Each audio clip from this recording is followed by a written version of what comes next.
Em uma noite tranquila de outubro de 1993, a pequena cidade de Petaluma, na Califórnia, foi abalada por um crime que chocou os Estados Unidos e mudou para sempre a forma como casos de desaparecimento são tratados. Polly Hannah Clias, uma menina de 12 anos cheia de sonhos, estava em casa, aproveitando uma festa do pijama com suas melhores amigas, quando o inimaginável aconteceu. Um intruso invadiu seu quarto, transformando uma noite de risadas e brincadeiras em um pesadelo que mobilizou uma nação inteira. Em 3 de janeiro de 1981, nascia Polly Hannah Clias, uma menina cheia de vida, na pacata cidade de Fairfax, no condado de Marin, Califórnia. Filha de Eve Nichols e Mark Clias, sua infância foi marcada por mudanças familiares. Quando ainda era pequena, seus pais se divorciaram, e Eve ficou com a guarda de Polly. Mark, por sua vez, refez sua vida, casando-se novamente com uma mulher chamada Violet. Apesar da separação, Polly cresceu cercada de amor, dividindo seu tempo entre os cuidados da mãe e as visitas ao pai. Após o fim do relacionamento de Eve com Alan Nichols, com quem teve outra filha, Anne, a família se mudou para Petaluma, uma cidade tranquila com cerca de 45 mil habitantes, localizada a 64 quilômetros de São Francisco, no condado de Sonoma. Era um lugar onde todos se conheciam, e a sensação de segurança predominava. Polly se adaptou rapidamente à nova cidade. Estudante da 7ª série na Petaluma Junior High School, ela conquistou amigos com sua personalidade doce e vibrante. Apaixonada por teatro, participava de peças escolares e sonhava em um dia brilhar como atriz profissional. A música também fazia parte de sua vida. Tocava clarinete, cantava em um coral infantil e encantava todos com sua energia. Em casa, ajudava a mãe, gerente de vendas em uma loja de roupas infantis, com os afazeres domésticos e cuidava da irmãzinha Anne, mostrando uma maturidade incomum para seus 12 anos. Entre suas amigas mais próximas estavam Kate Miceli e Gillian Pellion, com quem compartilhava risadas e planos para o futuro. Na noite de 1º de outubro de 1993, uma sexta-feira, Polly decidiu fazer algo especial. Convidou Kate e Gillian para uma festa do pijama em sua casa. As 3 meninas, todas de 12 anos, estavam empolgadas, planejando uma noite repleta de diversão. No quarto de Polly, elas comiam sorvete, experimentavam fantasias de Halloween e jogavam videogames, enchendo o ambiente com risadas e conversas animadas. Enquanto isso, Eve, que sofria com uma forte enxaqueca, pediu às 21h45 que as meninas falassem mais baixo, pois precisava descansar. Ela tomou um remédio para dor de cabeça e outro para dormir, dirigindo-se ao seu quarto, que ficava bem em frente ao de Polly, separados apenas por um corredor. A casa ficou silenciosa, exceto pelo barulho das meninas, que, mesmo tentando, continuavam a se divertir com entusiasmo. Por volta das 22h30, o clima de alegria foi interrompido de forma aterradora. A porta do quarto de Polly se abriu, e um homem desconhecido entrou. De início, as meninas acharam que poderia ser uma brincadeira, talvez alguém conhecido fazendo uma surpresa. Mas o homem segurava uma faca, e sua voz era firme e ameaçadora. Ele ordenou que não gritassem, dizendo que cortaria suas gargantas se desobedecessem. O pânico tomou conta do quarto. Ele perguntou quem morava na casa, e Polly, tremendo, respondeu que era ela, vivendo ali com a mãe e a irmã mais nova. O intruso amarrou as 3 meninas usando tiras de tecido rasgado e fios cortados de um Nintendo, materiais que encontrou no próprio quarto. Para Kate e Gillian, ele colocou fronhas de travesseiro sobre as cabeças, impedindo que vissem o que fazia, e mandou que contassem até 1000. Quando Polly ofereceu dinheiro escondido em uma caixa de joias, na esperança de que ele a deixasse em paz, o homem ignorou. Com a faca ainda em mãos, ele pegou Polly, que chorava desesperadamente, e a levou para fora da casa, desaparecendo na escuridão da noite. Assim que perceberam que o homem havia ido embora, Kate e Gillian lutaram para se soltar. Com muito esforço, conseguiram se livrar das amarras e correram até o quarto de Eve. Devido aos medicamentos, Eve não tinha ouvido nada e ficou em choque ao ser acordada pelas meninas, que, aos gritos, contaram o que havia acontecido. Sem perder tempo, ela pegou o telefone e ligou para a polícia, relatando o sequestro de sua filha de 12 anos. A chamada, feita por volta das 23 horas, marcou o início de uma das investigações mais intensas da história de Petaluma. A polícia de Petaluma chegou à casa em poucos minutos, encontrando o quarto de Polly em desordem. No chão, havia tiras de pano cortadas, fios de Nintendo partidos, uma alça arrancada de uma bolsa e fronhas espalhadas, evidências claras da violência do momento. As meninas, ainda abaladas, foram entrevistadas imediatamente. Elas descreveram o intruso como um homem de meia-idade, barbudo, alto, carregando uma mochila. Contaram que Polly, mesmo aterrorizada, pedia ao homem que não machucasse sua mãe ou sua irmã, mostrando uma preocupação comovente com a família. O detetive Mike Meese, responsável pelo caso, olhou para a cena e sentiu um peso. As evidências eram poucas, e o quarto oferecia pistas limitadas. Naquele momento, ele decidiu coletar um tapete do chão, mesmo sem saber se seria útil, pois qualquer item poderia ser crucial em um caso com tão poucas pistas. A complexidade do sequestro ficou evidente desde o início. Diferente de casos envolvendo familiares ou conhecidos, tudo indicava que o criminoso era um estranho, alguém sem conexão aparente com Polly ou sua família. Isso tornava a investigação especialmente desafiadora. Reconhecendo a gravidade da situação, a polícia de Petaluma pediu ajuda ao FBI, que enviou uma equipe especializada, chegando à casa pouco depois da meia-noite de 2 de outubro. O agente especial Ed Freire assumiu a liderança, trazendo sua experiência em casos de sequestro. Ele observou que a falta de um vínculo claro entre o sequestrador e a vítima dificultava a identificação de suspeitos, mas também reforçava a urgência de agir rápido. Enquanto os investigadores examinavam o quarto, Kate e Gillian, apesar do trauma, forneceram detalhes cruciais para a criação de um retrato falado. Um artista do Departamento de Polícia de San Rafael passou 2 horas com as meninas, que descreveram o homem com precisão, mesmo sob forte emoção. O esboço inicial, mostrando um homem barbudo de meia-idade, foi finalizado ainda naquela madrugada, dando à polícia uma primeira imagem do suspeito. A rapidez na resposta e a cooperação das meninas foram essenciais para que a investigação ganhasse um rumo, ainda que as evidências físicas fossem escassas. O FBI trouxe sua Evidence Response Team, um grupo treinado para coletar evidências em crimes graves com agilidade. Eles usaram equipamentos avançados, como um dispositivo eletrostático que atraía poeira, cabelos e fibras do chão, e uma técnica inovadora com luz ultravioleta, pó fluorescente e óculos âmbar, que revelava marcas invisíveis a olho nu. No quarto de Polly, encontraram 48 impressões digitais, mas, após análise, todas pertenciam à família ou amigos, nenhuma a um estranho. Porém, uma descoberta importante veio da barra da cama de Polly, uma impressão da palma da mão, provavelmente deixada pelo sequestrador ao se apoiar. A tecnologia do FBI permitiu capturá-la com clareza, mas, como os bancos de dados da época só armazenavam impressões digitais, não palmares, ela foi arquivada para comparação futura. No laboratório, o especialista forense Chris Allen examinou as evidências coletadas. Ele identificou que as tiras de tecido usadas para amarrar as meninas eram de nylon, com bordas irregulares, e vinham de uma camisola feminina, um detalhe que poderia ligar o crime a outros itens. O equipamento eletrostático revelou fibras minúsculas, que, após análise, foram confirmadas como provenientes de um carpete de automóvel, diferente dos carros que frequentavam a casa de Polly. Isso sugeriu que as fibras poderiam ser do veículo do sequestrador, uma pista valiosa. Outro achado foi um cabelo marrom escuro, com 3 a 4 milímetros de raiz e um pouco de pele, indicando que foi arrancado à força, possivelmente por Polly durante uma luta. Apesar de conter DNA, não havia um suspeito para comparação, deixando a pista em aberto. Michael J. Smith, especialista em impressões do FBI, fotografou a impressão palmar com uma técnica que a fixava permanentemente, garantindo que pudesse ser usada no futuro. Essas evidências, embora promissoras, não eram suficientes para identificar o culpado imediatamente, mas davam à investigação uma base sólida para avançar. A combinação de tecnologia avançada e o trabalho meticuloso do FBI transformou o quarto de Polly em um mapa de pistas, cada uma delas uma esperança de encontrar a menina desaparecida. As primeiras 24 horas após o sequestro de Polly Klaas foram marcadas por uma mobilização frenética. A polícia de Petaluma, sabendo que o tempo era crucial, colocou cerca de 100 agentes nas ruas, acompanhados por cães farejadores e helicópteros que sobrevoavam o bairro. Eles bateram de porta em porta, revistaram casas vizinhas e visitaram a Petaluma Junior High School, onde Polly estudava, para conversar com professores e colegas. Apesar do esforço, nenhuma pista concreta apareceu, e a sensação de urgência só aumentava.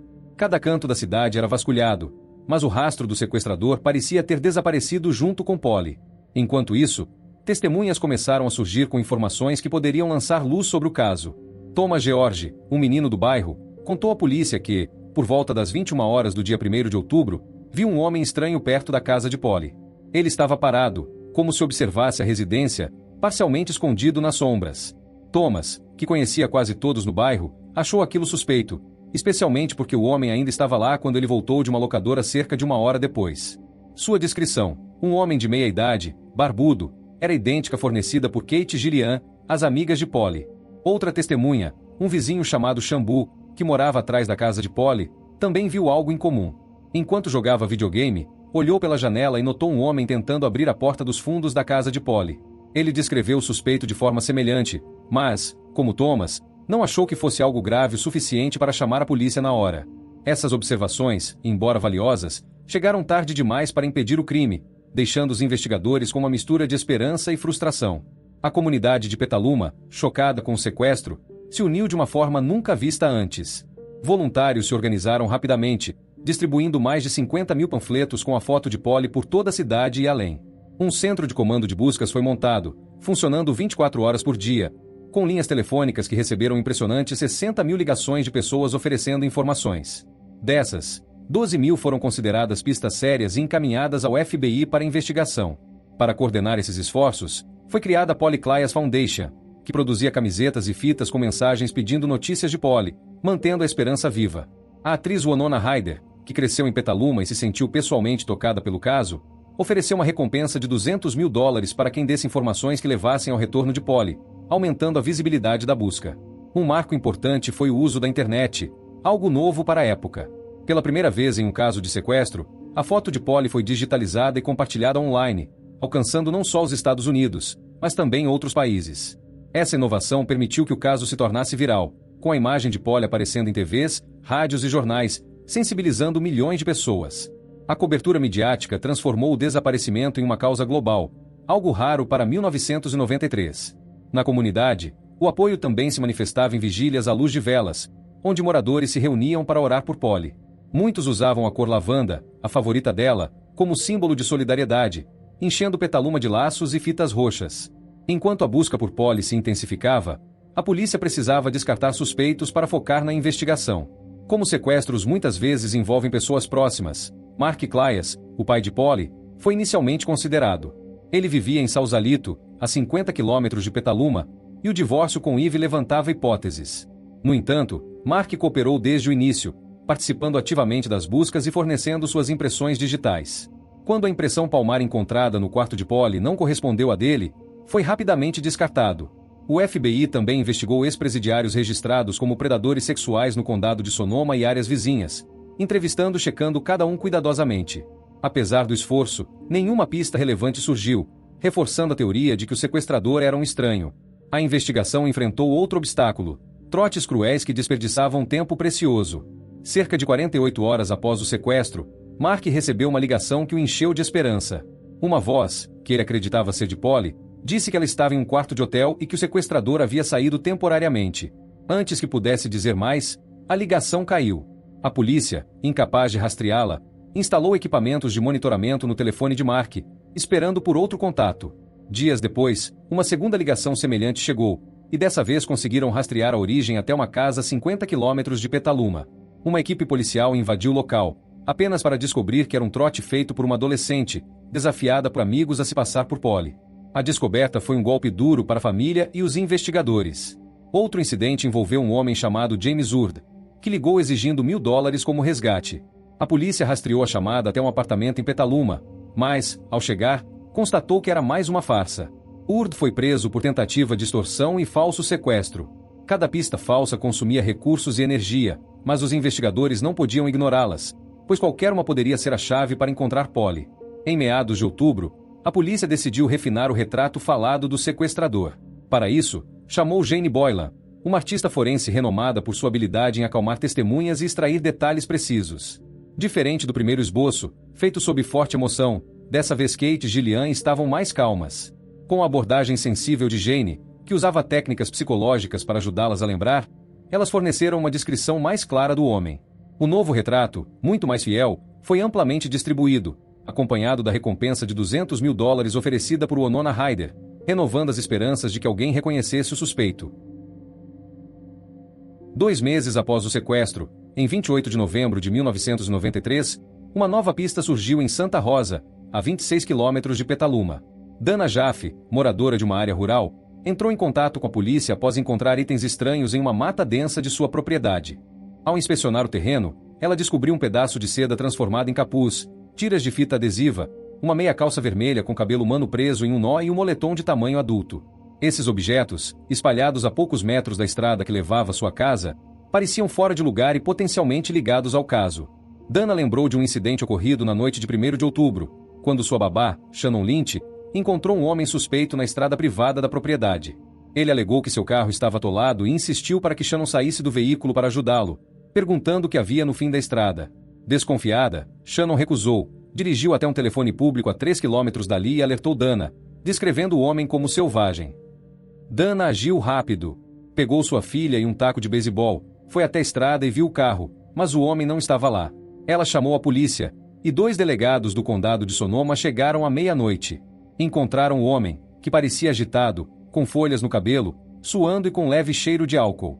Ele disse ser um turista perdido, cujo carro ficou preso ao entrar por engano na propriedade privada. No veículo, os policiais notaram uma mochila, algumas cervejas e um saco plástico. Ele passou nos testes de sobriedade, e sua carteira de motorista parecia em ordem.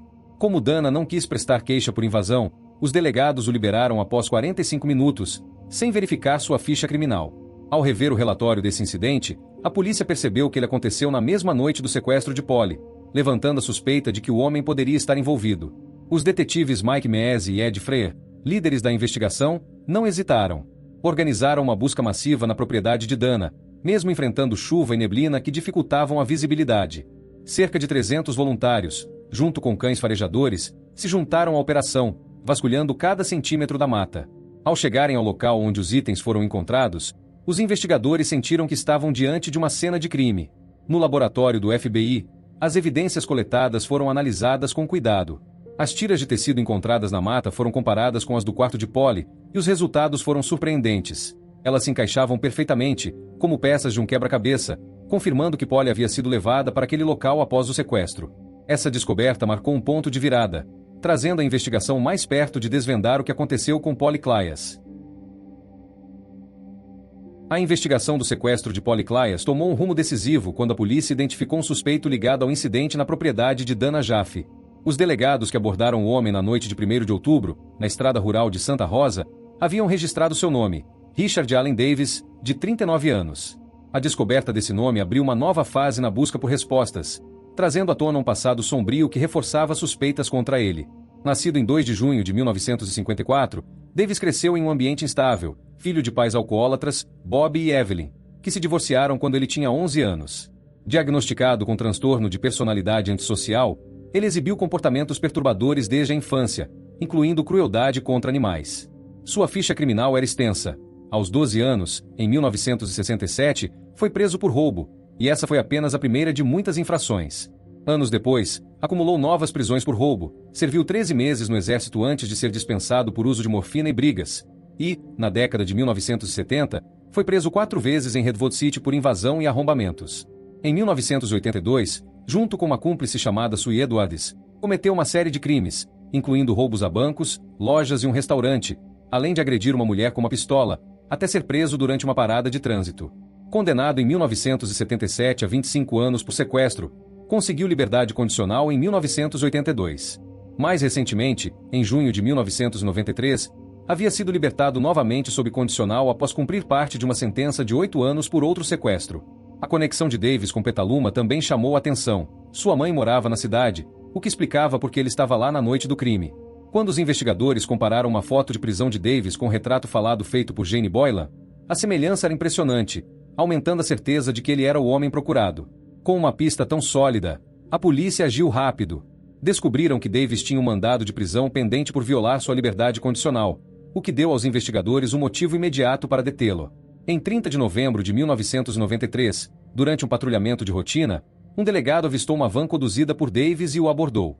Sem resistência, ele foi preso por causa do mandado, marcando o início de um momento crucial na investigação. Para confirmar sua ligação com o sequestro, Kate Miceli e Gillian Pellion, as amigas de Polly que testemunharam o crime, foram chamadas à delegacia.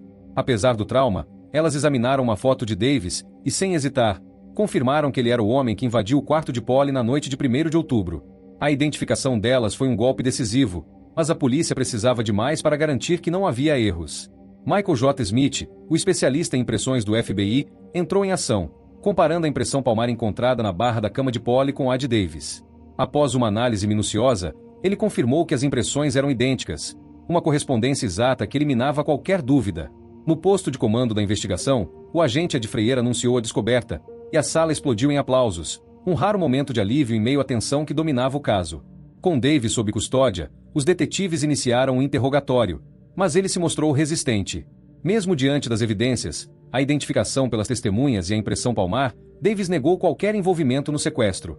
Sua atitude era agressiva, e ele se recusava a responder perguntas, interrompendo o diálogo e desafiando os investigadores. A situação mudou quando um amigo de Davis o visitou na prisão. Durante a conversa, o amigo mostrou um jornal que detalhava as evidências contra ele, incluindo a impressão palmar que ligava diretamente ao quarto de Polly. Pressionado e confrontado com a realidade de que não havia escapatória, Davis começou a ceder. Em 4 de dezembro de 1993, ele chamou os detetives e, finalmente, confessou.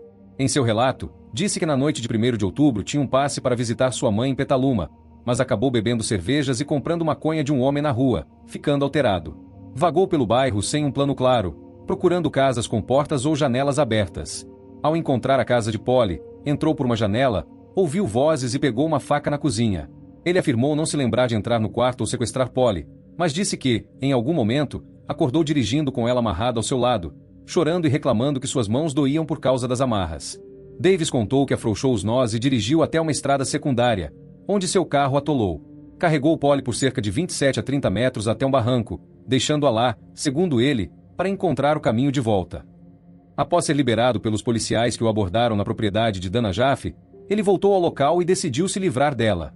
Davis então levou a polícia a uma área deserta perto da Highway 101, em Cloverdale, a 70 quilômetros de Petaluma. Lá, em uma cova rasa sob um arbusto, próximo a uma serraria abandonada, os investigadores encontraram o corpo de Polly. Após a identificação do corpo, Polly foi cremada, e suas cinzas foram espalhadas no Oceano Pacífico em uma cerimônia íntima, com familiares e amigos se despedindo em meio ao som das ondas. Eve Nichols, devastada pela perda, escolheu processar sua dor de forma reservada. Ela se mudou para o condado de Monterey, mas permaneceu conectada à Polly Klaas Foundation, apoiando seus esforços discretamente. Mark, por sua vez, encontrou força em seu ativismo. Após casar-se novamente, ele e sua nova esposa continuaram a trabalhar incansavelmente pela segurança infantil, transformando a tragédia em uma missão de vida. Embora nada pudesse trazer Polly de volta, esses esforços garantiram que seu nome continuasse a inspirar mudanças e a proteger outras crianças de destinos semelhantes.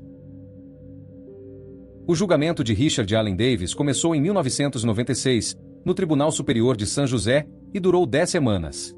Após um processo intenso, ele foi considerado culpado por 10 acusações, incluindo roubo, sequestro, assassinato em 1º grau e tentativa de abuso. A investigação concluiu que Davis estrangulou Polly antes de ser abordado pelos delegados na propriedade de Dana, escondendo seu corpo na mata próxima, o que explicava as folhas encontradas em seu cabelo naquela noite. Durante a leitura da sentença, Davis chocou a todos com seu comportamento. Ele fez gestos obscenos, levantando os 2 dedos do meio para a câmera, e acusou Mark Klaas, o pai de Polly, de abusar dela, alegando que suas últimas palavras foram: "Não faça como meu pai". Não havia nenhuma evidência para sustentar essa acusação, e a provocação enfureceu Mark, que tentou avançar contra Davis, mas foi contido pelos seguranças. Em 5 de agosto de 1996, o juiz Thomas Hastings condenou Davis à morte por injeção letal, destacando que seu comportamento no tribunal tornou a decisão mais fácil. Hoje, ele permanece no corredor da morte em San Quentin, onde passa a maior parte do tempo isolado em sua cela, com direito a apenas 5 horas diárias no pátio. Davis sobreviveu a uma overdose e ataques de outros prisioneiros, e seus advogados continuam apresentando recursos, incluindo um habeas corpus em 2009, alegando que sua confissão foi obtida sem a presença de um advogado. O caso de Polly Klaas deixou marcas profundas, não apenas em Petaluma, mas em todo o sistema de justiça dos Estados Unidos. Uma das mudanças mais significativas foi a forma como a polícia passou a lidar com casos de pessoas desaparecidas. Antes, a falta de comunicação entre agências dificultava o acesso a informações cruciais. Após o caso, bancos de dados foram conectados, permitindo que policiais verificassem registros criminais rapidamente durante paradas de trânsito ou blitz, uma medida que poderia ter identificado Davis na noite do sequestro. Essa melhoria tornou as investigações mais ágeis e eficazes, salvando vidas em casos futuros.